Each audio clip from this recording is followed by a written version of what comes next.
Jeff Meeks and Chris Austin invite you to watch your favorite sports event at the Batter's Box at 43 Hermitage Avenue in Nashville, Tennessee. The Batter's Box offers shuttle service to all Titans home games. It's a great place for friends to gather for the game and after the game. So check out the Batter's Box Bar and Grill, and thanks again for sponsoring the show. Coming up next on Pit Pass, we're going to talk about the 4 most important days in a NASCAR racer's week. That, of course, is practice day, qualifying day, race day, and, yes, appeals day. Kevin Harvick wins at Richmond, and we think he's still the winner. We're also going to talk a little bit about the mayor of Nashville's new budget he announced just last night.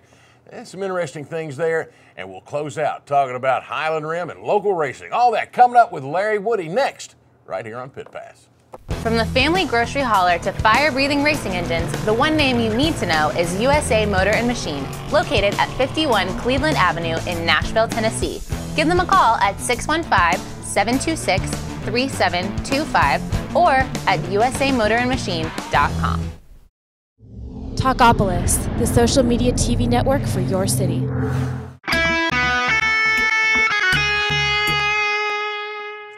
Well, hello, everybody, and welcome to Pit Pass. I'm Joe Williams, along with the man, multiple-time state sports writer of the year, Larry Woody, 40 years covering auto racing. Just Your Highness is okay. Will that work? Yeah. Okay, so Your Highness, Larry Woody. And to be honest with you, we said we were going to talk about the 4 most important days, and I walk in this morning and Larry says, it's Larry's line. I got to give Larry credit. Qualifying day, practice day, race day, and now appeals day. Appeals day. 2 appeals. As we tape this on a Wednesday, 2 appeals up. First, Roger Penske. Yeah.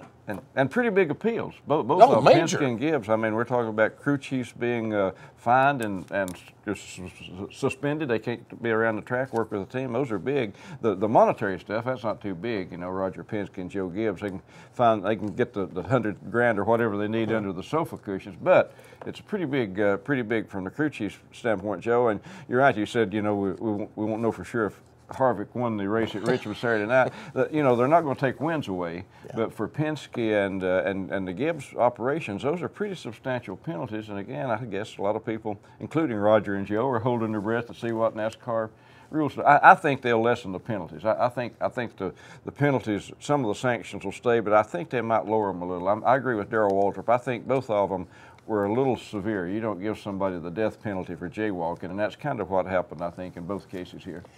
The penalties, of course, first for Penske, based on the adjustments or modifications to the rear end housings on the 2 cars that he's got going, including defending champ Brad Keselowski. Now, for Joe Gibbs, this, Larry, to me, is an extremely serious situation for a couple of reasons. One, Matt Kenseth wins the race. Everything's good. They send the car to the R&D center, and they find a connecting rod, part of the engine, connects the crank to the piston, and then it goes up and down and explodes and makes power. That's about all I know. But it was light by grams. I mean, we're talking about the weight of grams. There are 7 or 8 guys on that team who face suspension. And I think you're right. I think they're going to have to do it. But what really concerns me, Larry, is they've taken championship points away. I get that. But the one thing that I really think NASCAR has overreacted, and I think they put themselves in a real bad bind, and this commission, the appeals commission, is going to have to pull them out. And that is the penalty that Joe Gibbs Racing runs the 6 races that everybody's suspended, and they cannot accrue championship points. Well, wait a minute. If they're going to race, but they can't get points, Larry, that's just basic American fairness. As I say, Joe, the penalties are really extreme for the infractions involved. And in the case of Gibbs, the team didn't have anything to do with it. I know, Toyota, whoever gave them the stuff, is responsible for it, but they just installed it in the car. Now, ignorance is no excuse, but in this case, as you say, it's a matter of grams. Somebody said if they had waited before the dust settled on it, it would have passed. NASCAR let it sit out on the desk, and dust settled on it for an hour, and then it didn't pass inspection. That is awfully picky. Again, But as you know, Joe, NASCAR has a zero tolerance policy when it comes to motors, gas, and tires. You just don't do anything with that, nothing. It's .0000. That's the rule. it's up to Joe Gibbs and his people, his technicians. They get paid a whole lot of money to make sure those things pass. And again, the example we used last week, it's like if Tiger Woods moves his golf ball, it's a penalty. He either moved it or didn't move it. There's no gray area. Yeah, right. And when it comes to engines, NASCAR says there's no gray area. Having said that, I do think they were going to rescind some of these. It's just even for the engine stuff, this is too severe for the for the infraction. Couple of notes. I mean, NASCAR itself admits and says that this difference was absolutely no advantage. Number one. Number two, if you take all 8 of the connecting rods and weigh them, on average, the whole thing is over. So that means that one was heavy and maybe one was a little light. So there's that issue there. My biggest concern, and this is part of what has happened to the sport, though, Larry, because in the old days, you built your own engines. And hey, if your engine's wrong, that's your fault. This is a situation where the engines are coming from Toyota Racing Development, and they've admitted themselves that, we may have had a quality control problem. When you're talking grams on what they're putting out, but literally the engines come in sealed and go in the race car, and when they come out, they go back to Toyota. And the team doesn't actually have anything to do with it other than installing. Exactly, just drop it in, run it, and take it out. I understand that there's no tolerance, and I'm okay with that. As I guess Robin Pemberton said earlier this week, we can't find or we can't discipline basically engine builders or contractors, if you will, but we can the teams.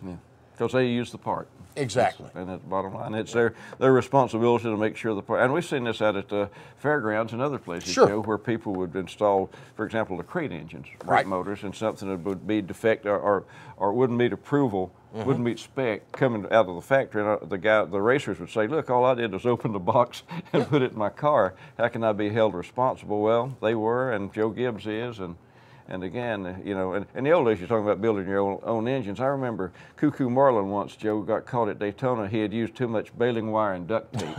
And, it's really severe infraction there. But in the old days, you're right. They kind of got it close, and NASCAR said, close enough, go ahead and race. I'd kind of like to get back to that, but part of it's the team's fault, Joe. They've got so many technicians. There were 400 people working for Hendrick, for crying out loud. They got NASA engineers and aerotech specialists and these people, and if they're going to get paid $500,000 a year to make sure a car runs, they better make sure that it runs legally. So that's part of it. The teams are partly to blame for getting it this fine-tuned and micromanaged and mechanically perfect and flawless. And if you're going to tinker that close, maybe NASCAR says, well, you better make sure you tinker correctly.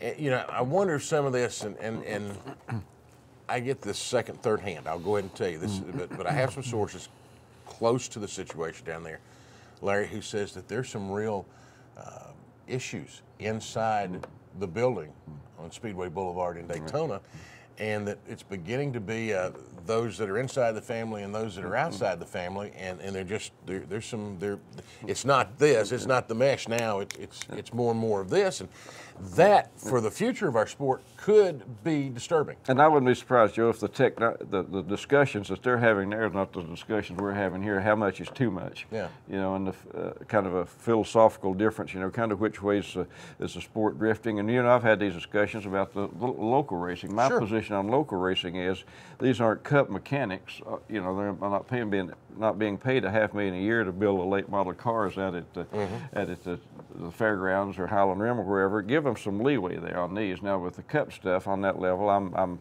don't have any problem with calling it a little closer. But on the local division, I've always thought they called it too close for this kind of stuff. But again, I think that on a bigger level is a discussion that's probably going on at NASCAR headquarters right now. How much rule enforcement is too much, and at what point do we risk wearing the fans out?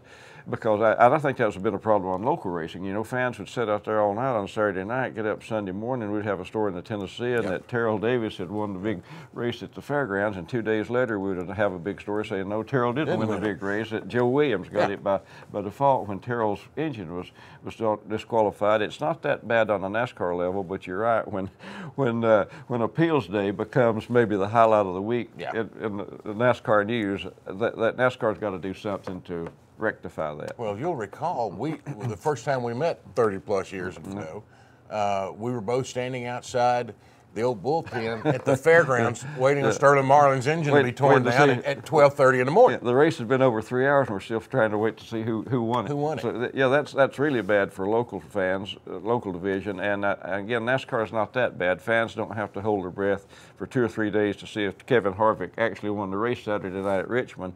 But they do kind of have to hold their breath to see if maybe their favorite driver, the Penske guys or Gibbs guys, are really going to be hammered and maybe take themselves out of championship contention this year. So that's kind of bad. I don't think you should legislate races and championships and that kind of thing. I know you got to have some rules, but you got to have some common sense too. And I'm afraid NASCAR might be. And again, we go back to who's it? Carl Long penalty. That's when Carl still hadn't paid that. Yeah, that's when NASCAR lost me. This isn't quite that bad, that grievous, but it's again, these are big name drivers, championship contenders, and is there a chance that NASCAR could legislate some contender right out of the championship picture? Well, when you tell a car owner it's 6 races and you race and you're not going to get any points for that, you've put the car owner in this weird position. Do you say, okay, I'll race anyway just for the money? Do I race anyway because I have an agreement with sponsors that says I have to be there? It's almost I just got to take whatever they give me. And again, the rest of them I'm okay with, but this issue of going 6 races and you don't get anything point wise, that really that's beyond anything I've ever imagined. Just common sense. Yeah. Like I say, if an offensive guard jumps off sides in a football game, you walk off the 5-yard penalty, but you don't say, okay, the score, any touchdowns you score the rest of the game don't count. Exactly. I mean, it's just common sense. And again, Joe, you're talking about maybe some of the headbutting going on in Daytona right now. I think that's the discussion they're having, maybe on a little higher scale, and certainly a little better pay scale than Williams and Woody are having right now. But I think it's a philosophical difference, and I think NASCAR's got to sit down and make some of these decisions because, Terrell Davis and I were talking before we came on there about all the sea of empty seats that we see week after week after week. I'm not sure this accounts for the problem, but it certainly contributes to the problem. It doesn't help any. One other note, at the end of the race, which was a wild race in Richmond, it was a typical short track race. Good race. Juan Pablo Montoya, he's got to be wondering just what he has done to be so close so many times. Had this race won until a late caution, and then, of course, it's short track racing on a full moon Saturday night. Everything went a little nuts when it was over. Kurt Busch had a great run, stayed top 5 all night in that underfunded team. And then the green-white checker, a lot of movement. A lot of guys got moved around, pushed around. I don't think Matt Kenseth was real happy with some folks. And Tony Stewart Busch, certainly wasn't Kurt happy. wasn't happy with Kenseth, and he came up and moved him and thought things were good. And about that time, Tony Stewart came up behind him and said, "Oh, you're mad at him? Let me tell you what I think of you." Yeah. And it even went on into the garage area where they exchanged words. There's no physical issues, but they exchanged words. I like Tony Stewart, but he's becoming a crybaby. Tony, his frustration's coming through. It's stock car racing, as Dale Earnhardt said. It's not tennis. If you don't want any contact, get you a tennis racket and go play tennis. But the weekly whine by Tony is becoming a little irritating, and all they're doing is trying to win the race. It's the end of the race. It's the final laps. This is about 2 or 3 times this year that's happened that Tony's gotten bumped by somebody, just hard. See, somebody bumped Tony. He was trying to win a stock car race. So if you don't want any contact, go back to Indy, or like Earnhardt said, take up tennis. But if you're going to race stock cars, NASCAR, and the race is on the line, don't whine every time somebody scrapes your car. Now, for those of you, I think you're right. And the other half is for those of you who've been watching this for a while, let me tell you to grab a good tight grip on your mobile device, because last week, I said that Kyle Busch handled himself really well. I thought Kurt Busch handled himself really well in the post-race interviews about what happened. So, it may have been a full moon. I don't know. Maybe the tides were shifting up that way or something. But I thought they did. I thought they handled themselves well. And speaking of Kurt, Joe, I don't know of anybody the last season and so far this season that squeezed more out of a mid-level car, or maybe even kind of the back of the pack cars, than Kurt has. You're right. James Finch last year took a car that's at best mid-level equipment and ran up front. This year he's doing the same with the furniture row stuff. And again, this is not a rap on these people. The teams, they're doing as well as they can with what they've got to work with, but they're both underfunded teams, and yet Kurt Busch is taking these back of the pack, mid-level at best cars and putting them up front. That's an amazing But he can do it. tribute to his driving talent. Sure, that's driver there. Well, that's not car. That's driver. Let's not forget he is a past champion. Yep. I'm not sure if he's sprint or And whoever might it was. have but- won, yeah, sprint. Sprint Cup. It's kind of moved around a little bit. I guess it's Nextel when he won it. But, and probably might have been in line to win maybe one or two more if he could control himself. I've often said the only driver that can beat the Busch brothers are the Busch brothers. Yeah. If they can control themselves, they can beat anybody else on the track. Our producer's going to beat us if we don't take a break. We got a little verbose there, but boy, hope you enjoyed it. When we come back, we're going to move to more of a local angle, if you will. The mayor of Nashville, Carl Dean, released his budget yesterday, and no, Fairgrounds is not in it. We'll talk about that, Mason Mingus, and more coming up on Pit Pass.